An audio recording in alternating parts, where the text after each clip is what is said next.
అందరికీ నమస్కారం. సంధ్యా డివోషనల్ ఛానల్కి శుభోదయం.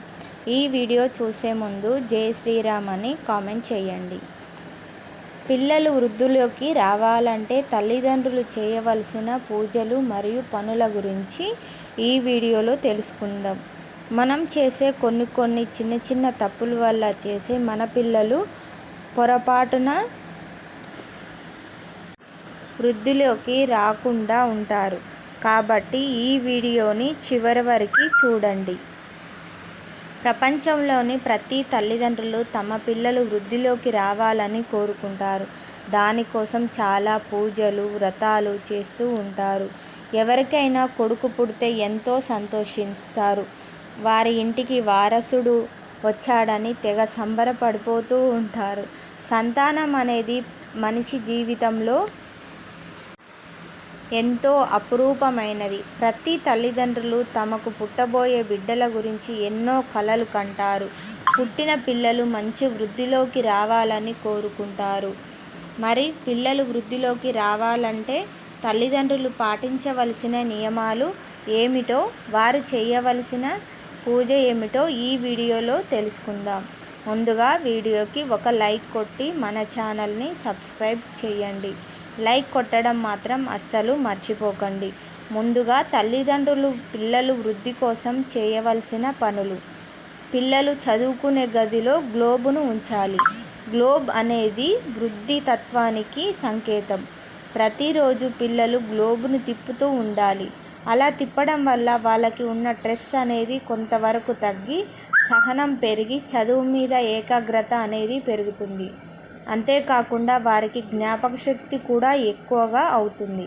అంతేకాకుండా వర్క్ చేసే వాళ్ళు కూడా వారి యొక్క స్ట్రెస్ అనేది తగ్గి వారు చేసే పని మీద ఏకాగ్రత అనేది పెరుగుతుంది. ప్రతి తల్లిదండ్రులు తమ పిల్లలకు చిన్నప్పటి నుంచి మొక్కలను నీళ్లు పోయడం అలవాటు చేయాలి. అలా నీళ్లు పోయడం ద్వారా పిల్లల యొక్క మనసులో ఉన్న చెడు ఆలోచనలు అనేది పోయి మంచి ఆలోచనలు వస్తాయి. పిల్లల చేత గోమాతకు నీరు తాగిపించాలి. అలా గోమాతకు నీరు పెట్టడం వల్ల పిల్లలు మంచి వృద్ధిలోకి వస్తారు. పిల్లలు మంచిగా చదవాలి అంటే వాళ్ళు చదువుకునే గదిలో మంచి వాతావరణం ఉండాలి. అలా ప్రతి తల్లిదండ్రులు పిల్లల యొక్క గదిలో మంచి వాతావరణాన్ని ఏర్పాటు చేయాలి. అలా చేయడం వలన పిల్లల యొక్క ఏకాగ్రత పెరుగుతుంది. పిల్లల యొక్క గదిలో అంశాల గుంపు ఉన్న ఒక ఫోటోని ఉంచాలి.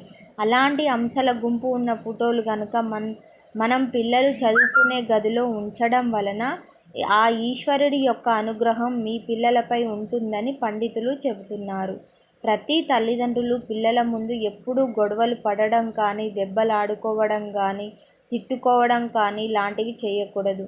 అలా చేయడం వల్ల యొక్క మనసులో చెడు ఆలోచనలు నింపినట్టే అవుతుంది.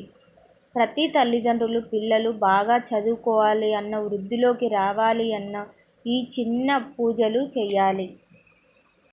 ప్రతి ఆదివారం తల్లిదండ్రులు ఇద్దరు కలిసి ఒక చిన్న గ్లాసులో నీటిని నిండుగా తీసుకొని తల్లిదండ్రుల యొక్క ఇద్దరి అరచేతులను ఆ గ్లాసుపై ఉంచి ఓం ఐం వాన్నే స్వాహ అనే మంత్రాన్ని 108 సార్లు జపించి ఆ నీటిని తమ పిల్లలకు ఇచ్చి తాగమని చెప్పాలి. ఇలా 108 సార్లు ఆ గ్లాసుపై తమ యొక్క అరచేతులను ఉంచి మంత్రాన్ని చదవడం వల్ల అవి మంత్రించిన నీరు అవుతుంది. పిల్లలు కనుక తల్లిదండ్రుల మాట వినకపోతే ప్రతి తల్లిదండ్రులు ఈ చిన్న పరిహారాన్ని పాటించాలి. పండితులు చెబుతున్నారు. 11 ఆదివారాలు, 3 పౌర్ణములు, 3 అమావాస్యల రోజున పిల్లలకు కొబ్బరికాయలతో దిష్టి తీసి పిల్లలకు 7 సార్లు ఎడమ చేతి వైపు నుండి 7 సార్లు కుడి చేతి వైపు నుంచి దిష్టి తీసి ఆ కొబ్బరికాయను దూరంగా పారవేయాలి. ఈ పరిహారం చేసిన అనంతరం పిల్లలను శివాలయానికి తీసుకెళ్ళి అక్కడ శివునికి పాలతో కానీ నీళ్ళతో కానీ అభిషేకం చేయించి అక్కడ ఉన్న భక్తులకు పులిహోర లేదా దద్దోజనం పంచిపెట్టాలి. ఇలా చేయడం వల్ల పిల్లల యొక్క మొండితనం అనేది తగ్గి తల్లిదండ్రుల మాట వింటారు. పిల్లలు కానీ పెద్దలు కానీ దక్షిణామూర్తి యొక్క శ్లోకాన్ని చదువుకోవాలి. ఓం నమో భగవతే దక్షిణామూర్తియే నమః అనే మంత్రాన్ని మహిమ మేధం ప్రజ్ఞ ప్రయచ్చ స్వాహ ఈ మంత్రాన్ని స్నానం చేసిన తర్వాత 11 సార్లు చదువుకోవాలి. ఇలా చదువుకోవడం వలన వారి యొక్క మేధాశక్తి, ఏకాగ్రత అనేది పెరుగుతుంది. పైన చెప్పిన పరిహారాలను పూజలు అనేవి సొంతంగా చెప్పినవి కాదు. కావున వీటిని పాటించే ముందు పండితుల సూచనలు తప్పకుండా తీసుకోగలరు. ఈ వీడియో గనుక మీకు నచ్చినట్లయితే లైక్ చేయండి, షేర్ చేయండి, సబ్స్క్రైబ్ చేయండి. Thank you for watching.